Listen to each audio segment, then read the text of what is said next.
والتابعين وعلى كل من تبعهم بإحسان إلى يوم الدين. Baru jamaah sekalian, hafizakumullah. Alhamdulillah, kita syukuri nikmat-nikmat Allah, terutama nikmat hidayah, taufik dan riayahnya, sehingga kita menemukan kesempatan, diberi kemauan dan kemampuan untuk ibadah kepadanya di pagi ini dengan salat subuh berjamaah dan majelis ilmu. Semoga Allah terima dan akan menyelamatkan kita dan akan memberatkan timbangan kita nanti di yaumul mizan, insyaallah. Terakhir kita sampai surat Al-Baqarah ayat 134 yang isinya adalah kita diperintah oleh Allah untuk belajar sejarah. Setelah menemukan fakta-fakta sejarah, kita diingatkan kita untuk mempersiapkan sejarah kita, atau diperintahkan oleh Allah untuk membuat sejarah sendiri.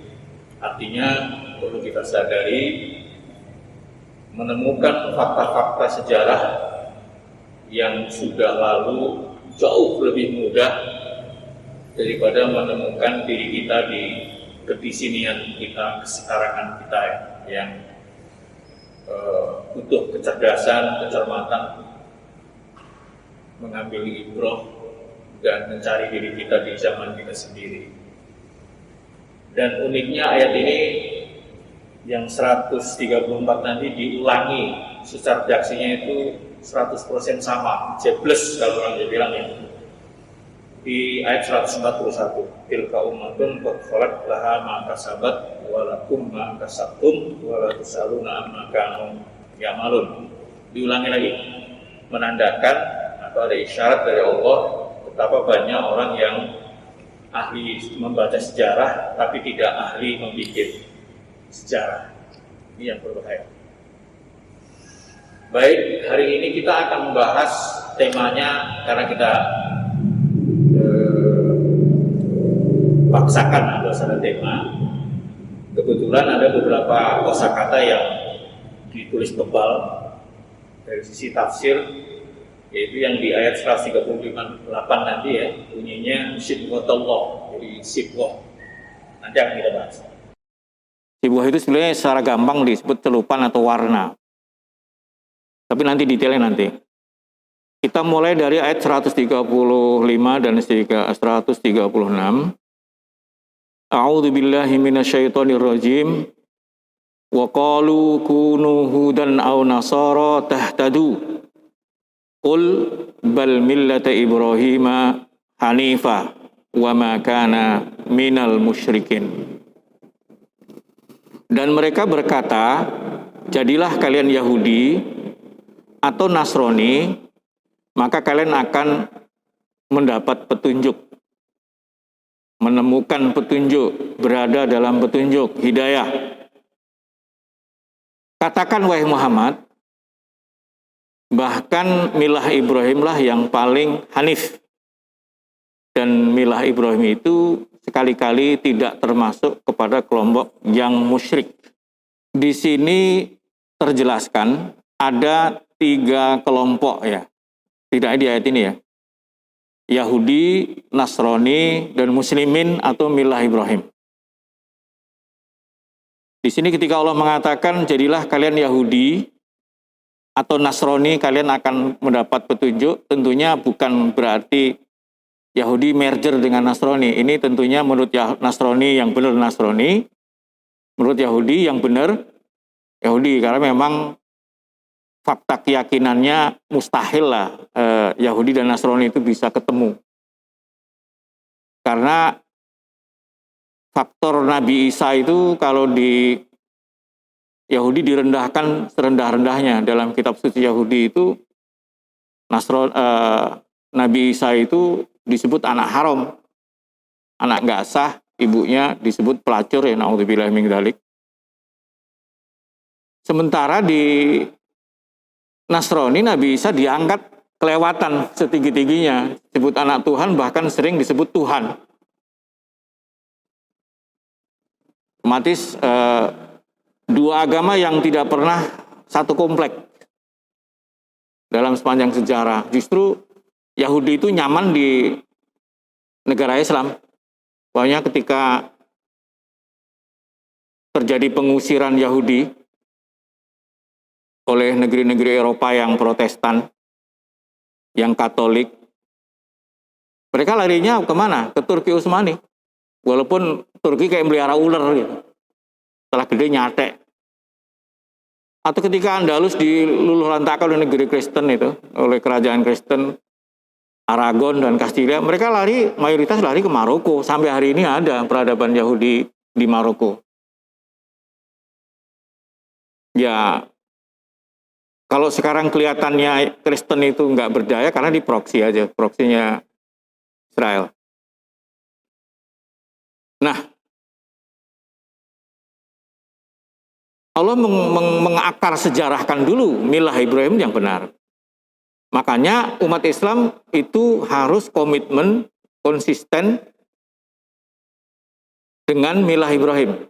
Makanya kita disuruh membuat deklarasi, membuat pernyataan, qulu amanna billah wa ma unzila ilaina wa ma unzila ila Ibrahim wa Ismail wa Ishaqa wa Yaqub wal asbat wa ma utiya Musa wa Isa wa ma utiya nabiyyuna min rabbihim la nufarriqu baina ahadim minhum wa nahnu lahu muslimun. Ini kita punya prinsip atas instruksi dan diwajibkan oleh Allah, katakan wahai kalian umat Islam yang bukan Yahudi dan Nasrani Muslim ini, kami beriman kepada Allah dan seluruh apa saja yang telah diturunkan kepada kami, Quran dan tentunya sunnah. Karena sunnah itu wajib diikuti karena instruksi Allah. Jadi kalau ada ingkar sunnah itu bodoh itu. Saya Quran aja nggak mau sunnah. Padahal yang menyuruh mengikuti sunnah itu Quran. Jadi paradok. Ya terus apalagi? Wa ma unzila ila Ibrahim, suhuf Ibrahim wa Ismail. Ismail juga dapat wahyu. Ya. Wa Ishaq wa Yaqub wal asbat. Asbat itu nabi-nabi yang sering diturunkan kepada sekte-sekte Bani Israel yang 12 itu namanya asbat. Karena ada 12 fam, sering ada 12 nabi, tapi bukan rasul.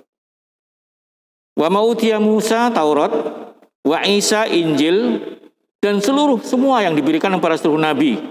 Seluruh nabi. Dari Tuhan mereka, dan kita tidak membeda-bedakan, tidak mendiskriminasi. Ini faktor diskriminasi kan akhirnya kan. Yahudi terjebak diskriminasi, menolak Isa dan Muhammad. Orang Kristen terjebak berdiskriminasi, menolak Nabi Muhammad SAW. Disitulah kemudian Allah mengatakan, wa nahnu lahu muslimun, Islam. Berarti secara umum ada peringatan dari Allah bahwa hidup ini sangat akan pluralistik. Jadi kalau mau ngambil tema, bisa juga bagaimana menghadapi pluralitas beragama. Atau pluralitas itu memang sumbernya macam-macam, tapi salah satunya adalah agama. Jadi jamaah rahimakumullah, terus Hindu, Buddha kok nggak dicantumkan di sini? Karena sebetulnya memang konflik besar itu ya ini, Islam, Yahudi, sama Kristen. Karena Hindu itu sebagai agama, ya boleh dibilang pasif. Begegek aja kata orang Jawa itu. Karena proses masuk agama Hindu juga nggak ada. Itu cari deh. Bagaimana cara masuk agama Hindu? Nggak ada. Kalau Islam ada syahadatnya, Kristen ada baptisnya. Tapi kalau Yahudi memang nggak ada. Yahudi memang nggak berdakwah. Yang aneh justru Hindu sama Buddha. Nggak berdakwah, nggak ngajak orang. Tapi kalau orang masuk boleh, tapi nggak jelas prosesinya. Itu agama Hindu sama Buddha. Kalau Hindu kebanyakan, walaupun jumlahnya besar sekali, sampai 1,1 miliaran lah Hindu. Kalau statistik terakhir umat Islam itu 1,9, kalau Kristen 2,3 miliar ya. Yahudi cuma 14 juta, 14,5 paling banyak, statistik resmi. Agama Buddha itu 700 jutaan lah. Ya Hindu, Buddha itu ya agama Asia kan. Hindu itu kebanyakan di India dan Nepal paling banyak dan sekitarnya. Nah, mereka nggak ikut ini, nggak ikut gejolak ini. Nggak ikut gejolak. Oke, nanti kita akan lanjutkan.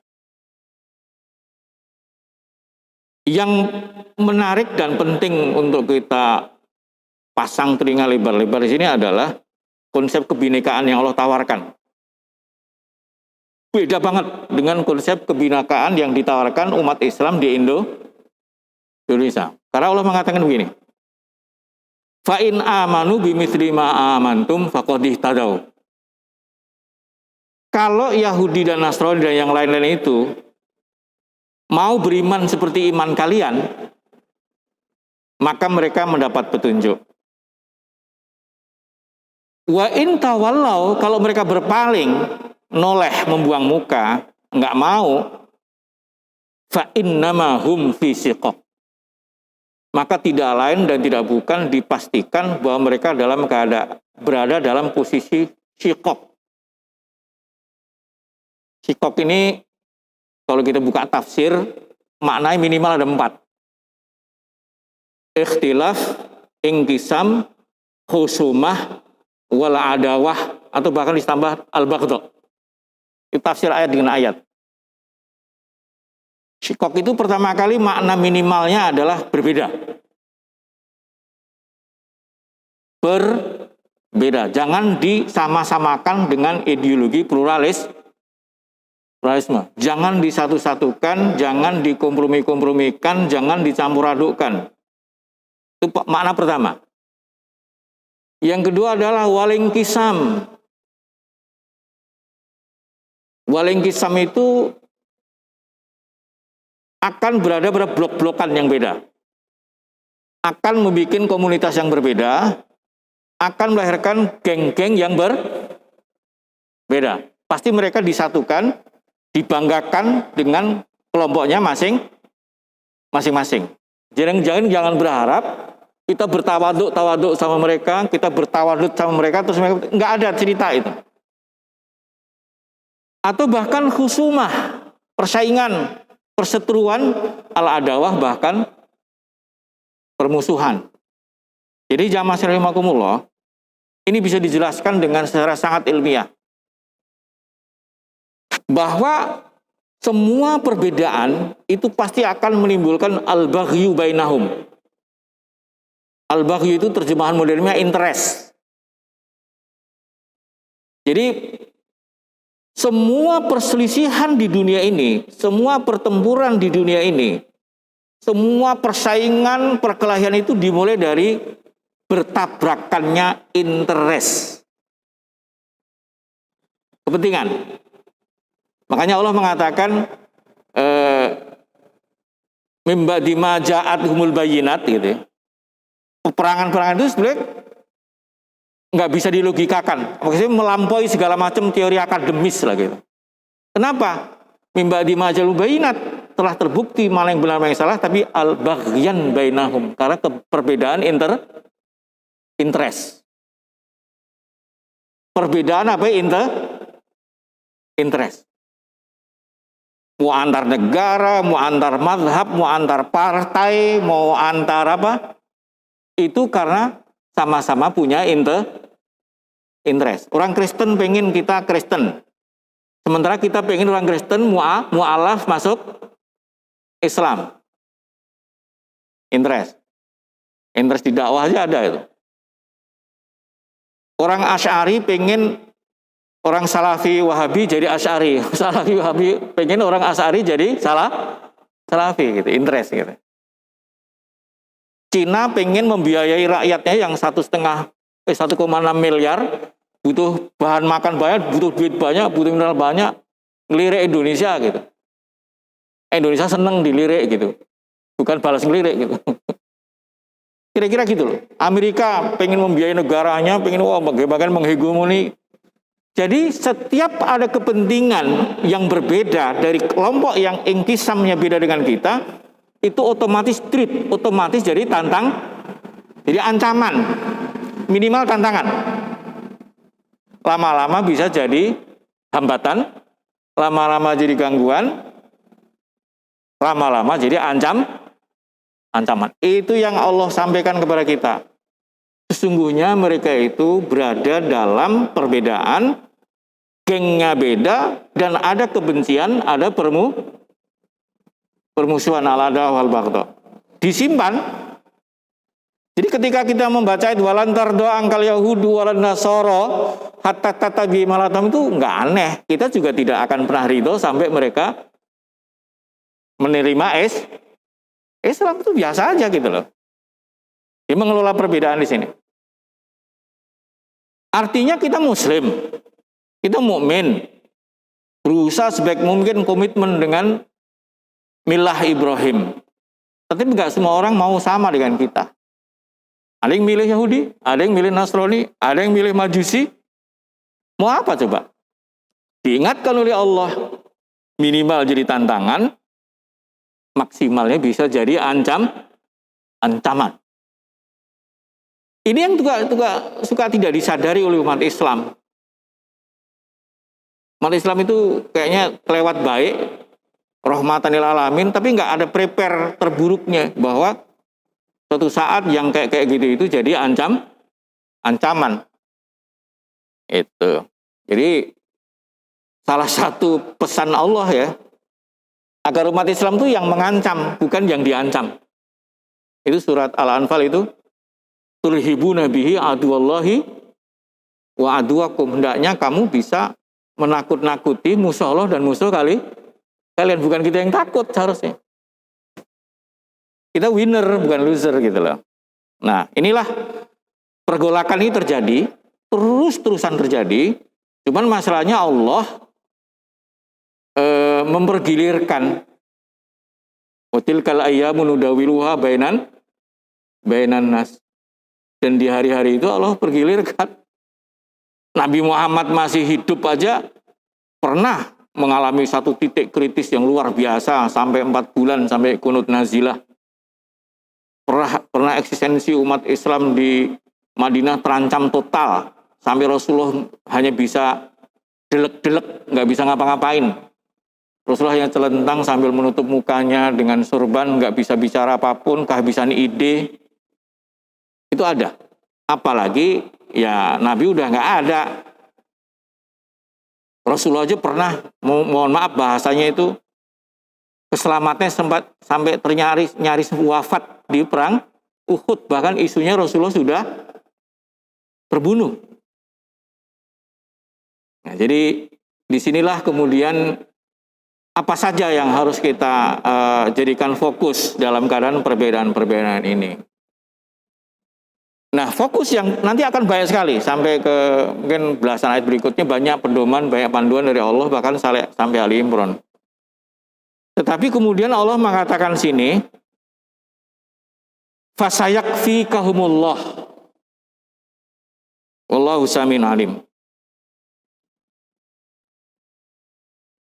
Ini masalahnya kok fasayakfikumuhullah, dan Allah akan mencukupkan kalian. Fasayakfikahumullah, maaf, wa huwas samiul alim. Masalahnya yang menjadi problem di sini adalah Allah bicaranya kepada Nabi Muhammad, maka akan kucukupkan mereka Muhammad, kamu gitu. Allah Maha tahu, Allah Maha mendengar, Allah Maha mengetahui. Cuman masalahnya kalau fasayakfikumuhumullah itu umat Islam dapat. Tapi ini masalahnya hanya Rasulullah yang digaransi akan dirampungi oleh Allah, hanya Rasulullah. Nah kita ya kadang-kadang kita loser, kadang-kadang kita pecundang gitu. Kalau Rasulullah dijamin oleh Allah, liyudhhirahu 'ala dini kulli. Allah dimenangkan, Rasulullah dimenangkan oleh Allah. Nah kita enggak.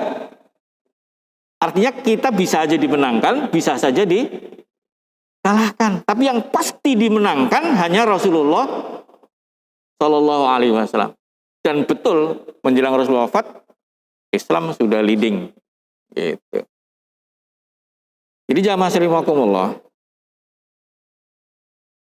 akhirnya kita harus belajar ke Rasulullah, secerdas Rasulullah, sebijak Rasulullah, sejenius Rasulullah, sekuat Rasulullah untuk bisa menikmati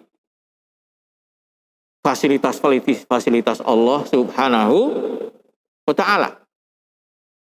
Tetapi Allah Maha tahu bahwa memang di setiap zaman itu beda tantangan, beda ancaman, beda respon, beda penilaian juga. Pada saat umat Islam lagi mayoritas dan leading, tentunya beda dengan ketika umat Islam dalam keadaan minoritas dan under pressure. Beda. Yang susah itu menjelaskan sekarang ini. Indonesia ini Islam mayoritas tapi mental minoritas. Itu yang paling susah. Fakta mayoritas, mental minoritas. Gitu. Ini agak berat sekali. Agak berat. Kenapa? Karena orang beriman yang justru harus ngumpet. Di tengah-tengah hegemoni, liberalisme, pluralisme, kemunafikan itu mudah. Susah untuk ditemukan secara objektif gitu, karena siapa tahu dia mukminnya lagi ngumpet. Pak, mukmin ngumpet itu dalam skala apapun sedang terjadi di abad ini. Makanya saya dalam renungan panjang saya tentang roadmap yang Rasulullah sampaikan, masa depan umat Islam itu nanti akan mengalami khilafah halaman nubuwah, malikun adun atau adud, terus mulkiyah jabriyah itu. Termasuk saya kompilasi dengan dialog-dialog para ulama. Kata Jabriyah ini kurang akurat kalau diterjemahkan penguasa diktator. Faktanya enggak. Justru enggak diktator. Bahkan hadis ini pernah bikin confuse sahabat generasi tabi'in ketika Umar bin Abdul Aziz naik jadi khalifah yang adil. Hadis mulkiyah jabriyah itu diterjemahkan ke Yazid, sedangkan kembali ke khilafah itu Umar bin Abdul Aziz gitu. Kenapa? Ya karena zaman Umar bin Abdul Aziz ada diktator yang sekelas Mao Zedong yang namanya Hajjaj bin Yusuf Ats-Tsaqafi, itu bisa membantai umat Islam sesama muslim sambil membaca puisi seperti Stalin. Stalin kan bisa berpuisi sambil membantai orang. Anak hafal beberapa puisi Hajjaj itu. Jadi pidato di mimbar, kompetitor politiknya itu ditaruh di lapangan, menjelang dibantai dibacain puisi sama Hajjaj bin Yusuf. Salah satu bait puisinya mengatakan begini. Inni ra'aitu ru'usa qad aina'at wa qad ana khitafuha. Ini kayaknya saya ngeliat kepala mulai mateng nih, saatnya dipetik gitu. Syair. Atau zaman Abbasiyah juga ada diktator sekelas Lenin juga, sekelas Stalin, maaf. Kalau Lenin itu ideolog, kalau politisi adalah Stalin ya, diktatornya. Namanya siapa? Abu Muslim Al-Khurasani. Dia juga bisa bersair gitu, sambil membunuhin lawan politik sesama Muslim. Banyak sekali kalau Hajjaj bin Yusuf sahabat ada yang wafat. Kalau gitu mulkiyah jabriyah itu apa? Saya kira lebih tepat jabriyah itu kekuasaan-kekuasaan yang dipaksa-paksa. Kekuasaan-kekuasaan yang proksi. Ya, tafsirnya dengan fakta. Karena sejak perang salib selesai, kolonialisme dan imperialisme itu pemerintahan Islam dibiarkan tetap ada, tapi di bawah koloni. Begitu dekolonisasi, mereka tetap di bawah kekuasaan, ya, tapi sebagai proksi. Jadi Jabriyah itu di situ terjemahannya. Gak ada pemerintahan yang betul-betul independen setelah Perang Dunia Kedua. Kalau dalam koloni memang nggak independen, karena memang di bawah, katakanlah Keraton Jogja, Surakarta di bawah perjanjian Linggarjati, diatur-atur oleh Hindia Belanda dan VOC gitu. Tapi setelah kelar itu ya ada kelanjutannya. Ya PBB, IMF, World Bank, dolar, Basel Bank, macam-macam. Tapi yang membuat dunia Islam itu diacak-acak, dibalkanisasi menjadi negara kecil, tapi semuanya proksi. Sampai hari ini. Dan nggak pernah ada pemimpin yang betul-betul independen. Belum pernah. Kenapa Timur Tengah itu rame-rame mendekat takarub ke Israel? Hanya gara-gara dibikin ancaman Syiah, baik Syiah Iran ataupun Yaman Houthi. Terus Saudi butuh senjata, Emirat terancam Iran butuh senjata. Nggak bisa bikin senjata, harus beli. Pasar senjata dikendalikan oleh Israel, boleh dilayani kalau sudah berbaikan sama Israel. Dilema itu, mungkin berbulan-bulan mereka itu istikharah gitu ya. Kalau beli senjata, bayarannya harus untuk beli roket, beli pesawat tempur, beli rudal, itu syaratnya harus menjadi bagian pro-Israel dulu, kan gitu. Kayak Indonesia banyak, kita kan seakan-akan baru sekarang bahwa Indonesia itu dibikin nggak berdaya. Di Indonesia itu sudah diintervensi, sudah diintimidasi, sudah diinfiltrasi. Itu dari sejak KMB, konferensi meja bundar, orang penting hampir pasti sudah agent. Atau fakta yang unik juga, tahun 2010 itu terbit sebuah buku bahasa Inggris. Karena yang nulis profesor luar negeri, tapi tentang Indonesia. Tahun 2010 loh, ini zaman SBY. Tahu nggak judulnya apa? Torn Between America and China. Itu berbicara tentang elitist perception. Yang kedua tentang elite perception dengan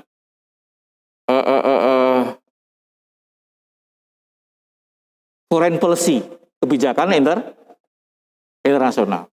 Jadi zaman SBY itu Indonesia justru lagi konflik internal elit, mau dijajah Cina atau Amerika. Torn between itu bingung menentukan. Itu namanya torn. Tahun 2010 Pak. SBY itu waktu itu cenderungnya ke Amerika. Sehingga SBY mengungkapkan kata-kata yang bisa disalahpahami oleh saya dan teman-teman. Karena SBY waktu itu ngomong gini, I love America with all its full. With all its full as my second country. Aku mencintai Amerika dengan seluruh dosa dan kesalahannya sebagai negara saya yang kedua. Wah, waktu itu yang tersinggung saya gitu. Padahal SBY lagi konfrontasi dengan orang-orang yang mau nyeret ke Cina. Walaupun waktu itu SBY akhirnya kalah juga. Karena akhirnya semua fasilitas impor, terutama turbin PLN, yang agenda berapa 10.000 megawatt itu, semua beli ke Cina. Yang akhirnya menyeret dirut PLN masuk penjara. Pak, saya zaman Edi Widiono itu. Pokoknya zaman sekalian. Zaman Gus Dur normalisasi hubungan dengan Cina, terus ditambah dengan ingin mencabut TAP MPRS nomor yang nomor 26. Itu udah dari zaman Gus Dur, Pak. Artinya kita itu sampai sekarang itu justru pernah mengalami bingung mau dijajah siapa. Kira-kira gitu loh. Jadi kita ini mulkiyah jabriyah itu artinya kekuasaan yang dipaksa-paksa, proksi, bahasa modernnya apa, proksi aja. Kalau Saudi lebih parah lagi. Tesis mahasiswa, disertasi mahasiswa itu dikontrol betul-betul. Ada yang kalau bau ideologis dikit aja, nggak boleh jadikan tesis. Metodologi penelitiannya juga nggak visioner. Makanya ya banyak dokter lulusan sana kayaknya metodologi dan sistematika berpikirnya nggak selayaknya dokter lulusan Harvard gitu. Ya, ini bukan menstigma ya, tapi memang latar belakang pendidikan mereka Ya, walaupun S2, S3 diperlakukan kayak anak SMA di Saudi. Saya pernah mau ngelanjutin ke Saudi, ditegur sama sahabat saya yang dokter. Jangan, sayang otak ente dibawa ke sono, kata gitu. Betul, jadi emang mereka negara proksi. Mau dibilang apa? Ya bonsai lah minimal dia. Cantik, menarik, tapi nggak boleh, akarnya nggak boleh sampai ke bumi, cabangnya nggak boleh sampai ke langit, diguntingin terus. Jadi jamaah rahimakumullah, saya hanya ingin sampaikan bahwa perbedaan-perbedaan ini bisa sampai titik ini, sampai partai yang mengaku partai Islam, partai itu segala macam, bicara syariat Islam aja nggak boleh. Dan nggak berani, dan nggak boleh gitu loh. Habib Rizik itu kenapa kok seperti itu kan? Karena Habib Rizik itu paling sering ngomong NKRI bersyariah. Dan nggak mungkin ada sponsor state dari negara asing untuk bela Habib Rizik. Karena lagunya sudah bicara syariat, nggak bakal dapat apa namanya sponsor state gitu. Karena kalau mau besar kan kita harus dapat sponsor state, nggak akan ketemu sponsor state. Karena bicaranya apa? NKRI bersyariah. Ini yang ingin saya sampaikan, fakta-fakta tafsir atau tafsir dengan fakta, bahwa kata syikok dari Allah itu kelihatannya ekstrim padahal fakta.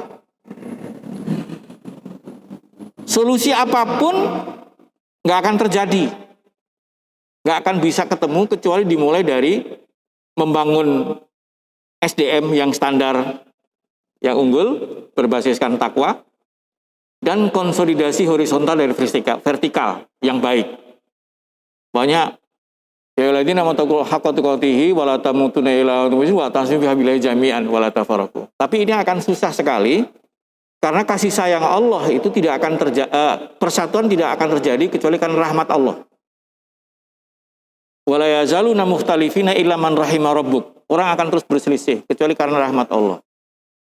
Salah satu cara mendapatkan rahmat Allah ya kita harus saling merahmati satu sama lain. Irhamu man fil ardi yarhamkum man fis sama. Rasulullah aja nggak boleh ketus. Kalau kamu ketus bubar jamaah, kata gitu.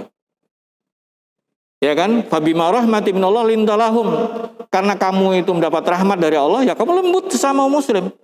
Law kunta fadhan ghalidhal qalbi, kalau kau suka kasar, ngomongnya ketus, lang faddu min haulika. Tokoh sehebat Rasul aja akan buyar kalau tidak mengedepankan rahmat Allah. Jadi jamaah sekalian rahimakumullah, jadi konsep ini jangan dianggap sepele. Ketika Allah mengatakan ciri yang disukai Allah adalah asyidda walal kufar ruhamau bainahum. Kalau sama orang kafir tegas boleh lah. Tapi kalau sama muslim mbok dialogis, mbok edukatif, mbok persuasif, mbok husnudzon gitu loh. Jangan sesama kafir bawaannya husnudzon, sesama muslim bawaannya suudzon. Kita mulai dari sini. Kalau nggak mungkin Pak, nggak mungkin kecuali umat Islam ini bersatu baru ngomong program. Ini prioritas satu ya ini. Maka dari itu ayat berikutnya, bagian dari yang diperintahkan oleh Allah Subhanahu wa Ta'ala untuk kita tegaskan adalah sibghatallah. Aku ini, kita ini adalah manusia-manusia yang lahir dari sibghah Allah. Sibghah itu apa sih? Bahasa translate bahasa Indonesia ya celupan, tapi celupan dalam proses pembuatan tenun. Yang menentukan kualitas tenun untuk berkompetisi dengan tenun-tenun karya daerah-daerah yang berbeda atau pabrik-pabrik yang berbeda adalah sibghah. Artinya apa? Kita punya ciri khas yang namanya sibghah. Kita celupan, diwarnai, dicelup, direndam, dihasilkan dari sebuah proses iman kepada Allah dan kitab suci. Bima kuntum tu'allimunal kitab terus lahir warna. Dan ini Allah menginginkan di dalam kita bergelut dengan pluralitas ini, kita harus punya warna yang khas. Punya ciri khas dan identik ekuivalen dengan kualitas. Dari SDM sampai hasil-hasil para SDM ini. Hal apa? Semua. Islam itu punya ciri khas dalam semua hal. Semua hal. Warna kita harus berbeda. Jangan gara-gara Bhinneka Tunggal Ika terus kita jadi belang bentong, tambal sulam, kotak-kotak, loreng-loreng atau bunglon. Di media coklat, di media hijau, di media hitam, jangan. Warna kita harus Sibghah kita harus tetap tegas. Jangan gara-gara kita hijau deket-deket dengan merah terus jadi kuning, jangan. Tetap hijau. Itu yang ingin Allah sampaikan ke kita. Dari hal apa? Semua hal. Di dalam surat Al-Furqan itu Ibadur Rahman itu diciri khasi oleh Allah dulu justru dari pertama dari cara jalan. Cara jalan. Jadi kalau celana cingkrang, jenggot itu bagian dari ciri khas yang mungkin yang ciri khas yang superficial, yang permukaan atau simat. Ciri khas yang orang spontan tahu, oh ini orang soleh nih, jenggotnya rapi gitu ya. Tapi belum tentu. Itu apa dari jauhnya. Perkara setelah itu dipenipu itu urusan lain. Karena Sibghah itu ada yang sifatnya simat, ada yang sifatnya suluk. Simat itu apa namanya eksteriornya, kesan pertamanya, begitu menggoda, ketahuan gitu. Oh gitu. Kalau akhwat paling gampang diciri khasin, menutup aurat, hijab gitu. Makanya Rasulullah menganggap penting itu, kumis penting gitu ya, jangan dipanjangin, jenggot penting. Sampai Rasulullah begitu emosional, kenapa? Ya karena memang suasananya, delivery message-nya, substansinya adalah bahwa ada persaingan pasar. Ada kompetisi. Jadi mental kompetisi itu genuine dari Allah. Nanti ayat-ayat berikutnya Pak, nanti masuk juz 2, ini kan akhir dari juz 1 ini. Masuk juz 2 itu persaingannya keras tuh. Ayat-ayat yang kali turun menjelang perang Badar ini, minimal sudah akhir, mungkin kalau sebentar lagi kalau halaman pertama juz 1 itu sudah bulan Rajab. Bulan Rajab tahun kedua. Sya'ban, Ramadan itu perang Badar, Syawal perang Bani Qainuqa melawan Yahudi. Jadi tensi ayatnya sudah mulai, nuansa turun itu sudah mulai ada ketegangan-ketegangan. Nah dimulai dari Sibghah Allah ini. Jadi kita mau jadi politisi unggul, jangan kehilangan Sibghah. Mau jadi pedagang unggul, kompetitif, jangan kehilangan Sibghah. Sibghah apa sih? Wa nahnu lahu abidun, kita hamba Allah gitu. Emang kenapa hamba Allah? Hamba Allah tuh beda. Selera makannya beda, selera pakaiannya beda, selera bisnisnya beda, cara berpolitiknya beda. Sibghah. Makanya Allah memulai dari gaya jalan nih. Emang gaya jalan ustadz sama preman sama, kan ribet yang kayak gini. Ya harus beda. Dan pasti beda. Kecuali ustadz lagi nyamar jadi preman, atau preman lagi pengen tobat. Tapi intinya pasti beda. Seorang soleh jalannya pasti haunan, mengesankan tawadu, mengesankan bersahaja, mengesankan layin, korib, hayin gitu. Orangnya baik, lembut gitu. Gak mungkin lah ustadz kok jalan petentang, pelatat, plotot, ada jendela longo, gak mungkin lah kira-kira gitu. Apa-apa dibungut, gak mungkin. Pasti beda. Makanya Allah menyebutnya wa ibadur rahmanil ladzina yamshuna 'alal ardi haunan. Nanti lanjutkan itu Sibghah kita itu. Jadi kalau kita mau dagang, Pak, iklannya baik, barangnya berkualitas. Husnud diayah, advertising dakwahnya kita keren. Tapi begitu barang mau diambil, mau ditransaksikan memang berkualitas. Kalau Sibghah ini kita jadikan sebagai prinsip dagang kita, menang kita. Kan banyak orang politisi awalnya pengen menyelamatkan umat Islam. Ya akhirnya umat Islam menyelamatin dia. Mau ringankan beban umat, malah akhirnya jadi beban umat gitu loh. Ini yang sering terjadi begitu. Karena lupa bahwa di tengah perbedaan itu harus menonjol beda. Dan orang terpesona, bukan asal beda, namanya asbet. Wah, ini pasti orang Islam nih.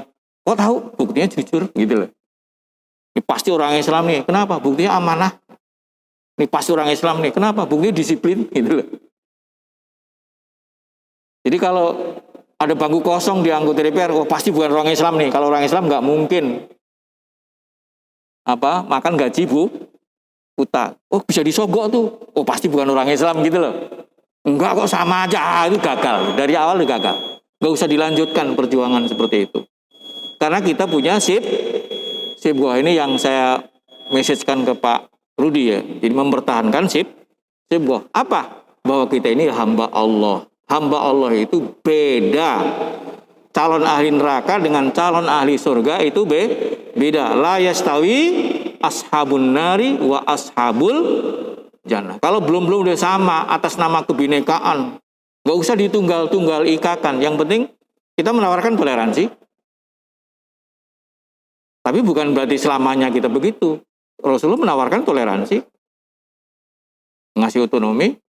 Tapi gitu macam-macam ya digebuk. Cuman sekarang ini saya ingatkan hadis yang kemarin saya sampaikan 5 hal ya. Yang sebulan yang lalu saya sampaikan. Saya ulangi lagi redaksinya aja sebagai penutup. Rasulullah SAW bersabda, muru bil ma'ruf wa nahu 'anil munkar hatta idza ra'aitum suhan muta'an hawan muttaba'an dunyan mu'ifratan wa ijaba kulli dha'rain bi ra'yihi wa amran la yudanu laka bihi fa 'alaika bi khassati nafsika wa da' amral awam. Ada satu kondisi memang kita nggak bisa apa-apa. Kapan? Betul-betul amar ma'ruf pasti lumpuh. Pasti lumpuh dalam pengertian bisanya cuma amar ma'ruf. Nahi mungkar nggak bisa. Otomatis syibhah kita absurd, agak sedikit ini. Karena Islam nggak mungkin tampil moncer pesonanya luar biasa kecuali lagi leading. Kuntum khairu ummatin ukhrijat linnas itu pasti karena ta'muruna bil ma'ruf wa tanhauna 'anil munkar, karena mengendalikan. Kalau nggak mengendalikan ya dikendalikan. Kalau dikendalikan nggak menonjol, nggak kelihatan. Nah, sampai kalian melihat 5 hal.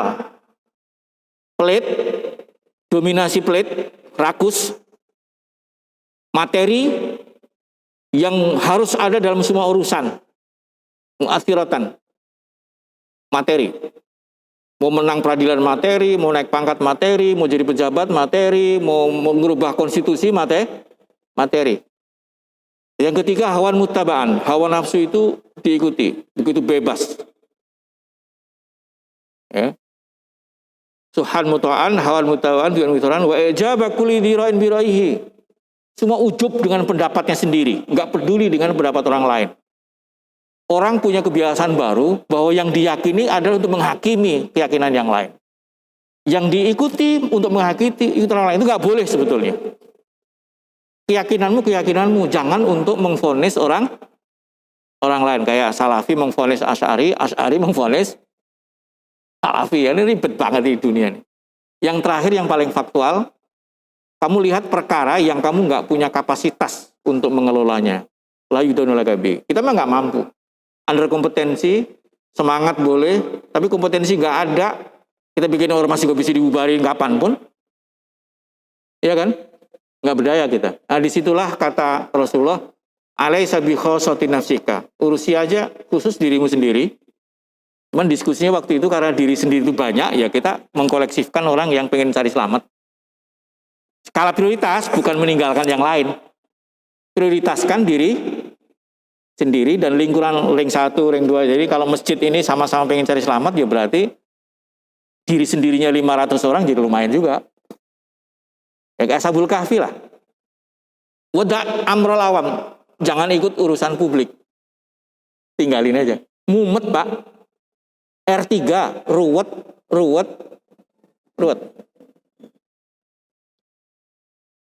Katakanlah saya seandainya, kalau Ihsan Tanjung tadi jangan jadi pejabat publik. Dalam beberapa hal benar. Kalau kira-kira itu bukan orang zuhud, nggak usah jadi pejabat publik. Kalau nggak zuhud loh. Katakanlah saya di Gunung Sindur, tiba-tiba ditawarin jadi lurah, nggak mau saya. Karena banyakan undangan adalah hal-hal yang undangan dangdutan kan. Nolak salah, nggak nolak. Di sana pernikahan mana ada yang nggak pakai dangdutan gitu loh, banyak gitu. Seperti itu. Jadi ini Abdullah bin Bas pernah mendiskusikan dengan murid-muridnya waktu itu. Apa yang kita perlukan? Amar ma'ruf munkar, man ra'a minkum munkaran atau ayat ini? Ya, hitung-hitung aja lah, kalkulasi terus. Saya juga pernah diskusi dengan Ustaz Rahmat Abdullah masalah ini. Ya, intinya skala prioritas harus selamatkan diri dan lingkungan yang bisa kita jangkau aja dulu. Kalau ente ingin menyelamatkan Indonesia secara besar-besaran, secara nasional, amrun la yudhanu lakabi, kita nggak akan sanggup. Kenapa?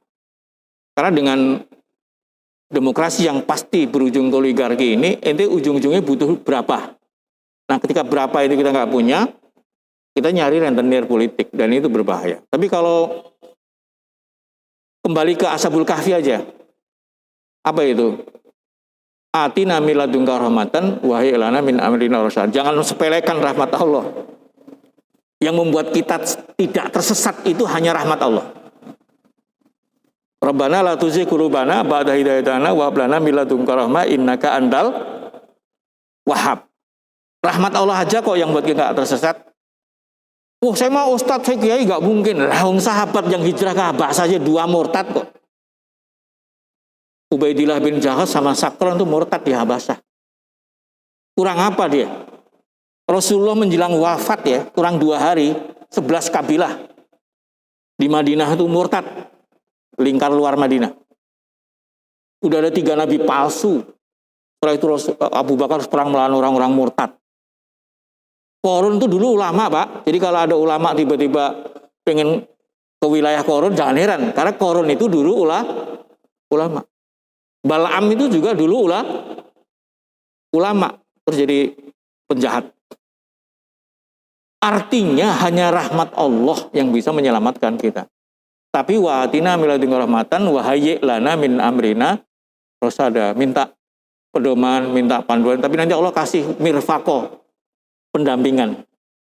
Jadi kalau kita sudah dapat pendampingan dari Allah ya sukses. Eskariman aumut syahidan. Ya, itu dapat pendampingan dari Allah ini yang berat. Demikian ya, mempertahankan sibgoh aja dulu ya.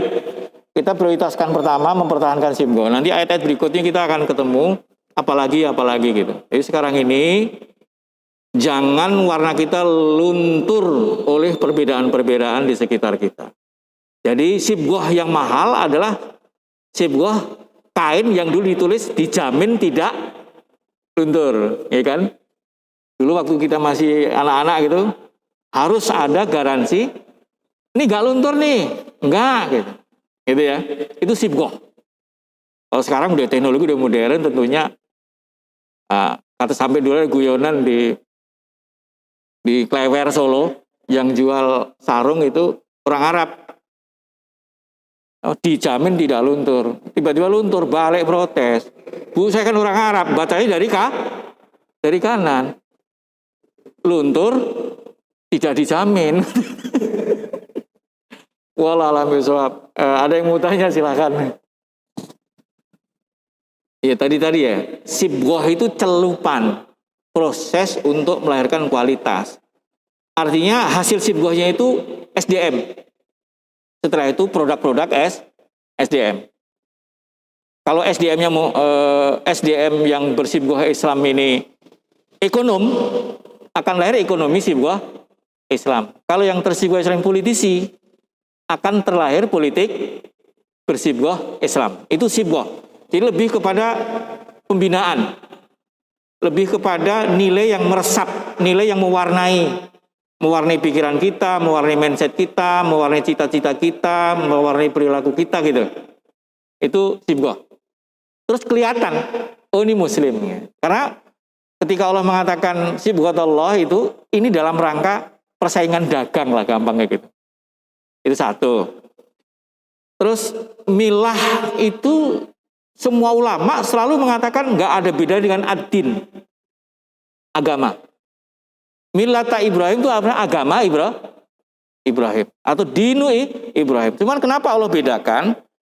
Karena Nabi Ibrahim itu mewariskan sesuatu yang mengikat kita, tapi sifatnya big picture, gambar globalnya. Ini mobil, tek kelar gitu. Tapi detail lakernya ini itu baru Rasulullah Shallallahu Alaihi Wasallam. Jadi saya sering agar ini terartikulasikan dengan mudah, saya sering mengatakan platform agama.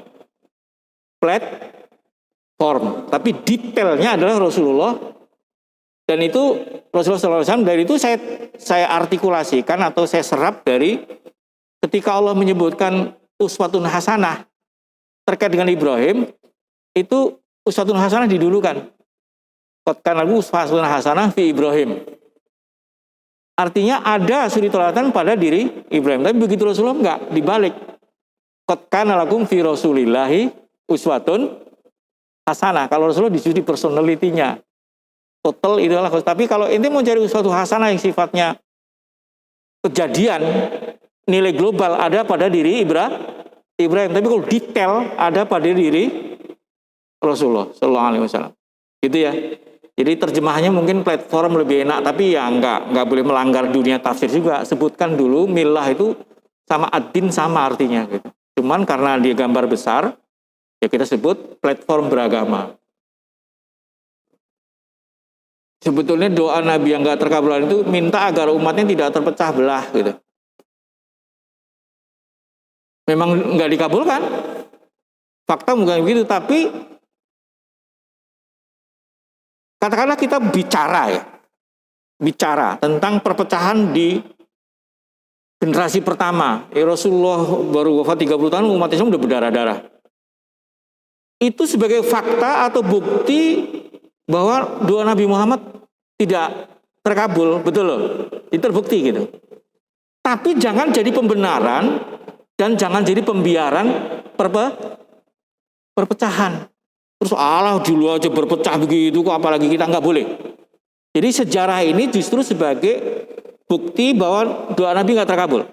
Yang satu, karena memang melawan fitrah juga, melawan tabiat manusia juga, karena banyak kepentingan yang bertabrakan.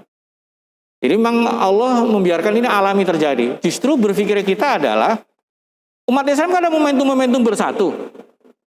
Siapa yang dapat pahala? Yang ingin menyatukan umat. Ya, ingin menyatukan umat. Siapa yang dosa? Yang memecah belah umat. Siapa yang nggak dapat pahala tapi belum tentu dosa? Yang membiarkan keadaan. Jadi kita termasuk part of the solution, jangan the part of the problem. Karena memang banyak orang yang membenarkan perpecahan hari ini dengan sejarah. Itu nggak boleh. Allah zaman sahabat udah pada bunuh-bunuhan gitu. Maksud kita suruh baik-baik aja. Ya terserah, tapi kan kita menginginkan bersatu. Kita tetap menginginkan persatuan. Seluruh hadis, seluruh ayat itu menyuruh kita bersatu. Tapi tidak bisa menghindari fakta, sering ketemu perpecahan. Semua orang itu tidak ingin ada perpecahan. Tapi tak satu orang pun bisa menghindarkan perpecahan. Pastikan kita bukan yang memecah belah. Pastikan kita yang berpihak kepada kebaikan, gitu aja. Kalaupun terpaksa berpecahlah dengan cara yang diridhoi oleh Allah dalam tanda kutip. Tidak mudah menganggap orang lain sesat, tidak mudah menganggap orang lain murtad, tidak mudah menganggap orang lain ahli neraka gitu, nggak mudah gitu. Orang yang mudah keluar fatwa itu bukti dia orang bodoh kelas berat. Jadi kita harus menghindarkan fatwa yang sifatnya menegasi atau menstigma. Bukan berarti kita meridhoi perpecahan, enggak. Rasulullah juga enggak. Ketika tidak dikabulkan, Rasulullah juga sedih. Fakta sejarah ada kalanya bersatu, ada kalanya berpecah. Yang pasti kalau berpecah itu azab. Wala takunu kalladzina tafarraqu waqtalu bima jannu ulaika lahum adzabun azim. Baghdad pecah, hilang. Andalus pecah, hilang. Kira-kira gitu lah. Jadi tetap saja, betapapun hadis mengatakan begitu, kita jangan ridho dengan perpecahan. Jangan menikmati perpecahan, tetap mengharapkan persatuan. Ya kalaupun bersatu sifatnya di hal-hal yang besar. Kalau hal-hal yang kecil suruh bersatu gak mungkin. Kata-kata itu gak kunut, maksa orang gak kunut semua. Ngimpi itu kekerasan itu. Gitu loh. Karena ada hal yang sifatnya toleran, yang gak disikok. Yang sikok itu Yahudi, Nasrani, Hindu, Buddha itu sikok. Kalau beda mazhab gak boleh disikokkan. Kalau Syiah itu faktanya agama baru. Dia gak boleh menyebut bagian dari Islam. Karena sama sekali Qur'annya gak sama kita. Yang kita bilangkan radhiyallahu anhum, mereka malah la'anallahu anhum kan gitu ya. Yang kita ridhoi dilaknat mereka, Quran yang kita bawa katanya bukan. Ya tentu agama baru. Ahmadiyah ya agama baru. Jangan dipikirkan sebagai mazhab.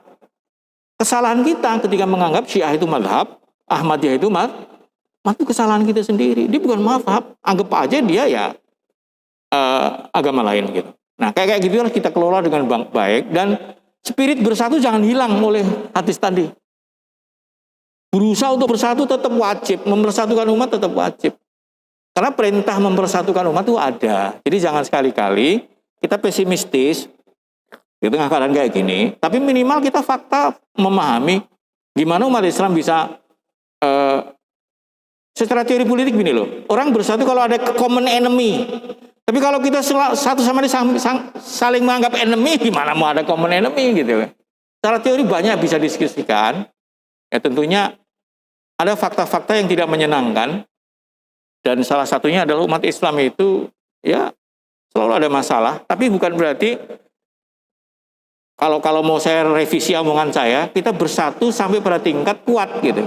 Enggak semua orang bisa satu sama kita, tapi minimal kita bisa mempersatukan ahlus sunnah wal jamaah ini. Wallahu a'lam bishawab.